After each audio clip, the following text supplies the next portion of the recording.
السلام البنات، اليوم بغيت نوريكم واحد فيديو قصير على حساب الديكور اللي بغيت نبدل في الطابله. عندي هادو ديال الشمع، هادو كما شفتوا بيضين، وبغيت يكون هاد الديكور اللي عندي هذا شحال هادي بغيتو حتى هو يولي قهوي وبغيت يولي ابيض. وهذه كنت جديتها كادو وغنصبغها حتى هي بالبيض ونوريكم من بعد المنظر. غنستعمل هاد الصباغه ديال اكشن، يا ربي تكفيني ما بقاش فيها بزاف، ولكن عندي شي صباغه اخرى ونصبغ بهم هاد الديكورات ونوريكم النتيجه من بعد.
كما شفتوا طريقه سهله بزاف، تحتاجوا لها غير صباغه كنت خديتها انا من اكشن.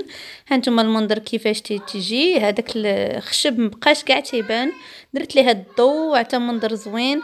نتمنى الفيديو يكون عجبكم وتشاركوني على قناه ديالي، وخليتكم على خير. بسلامه.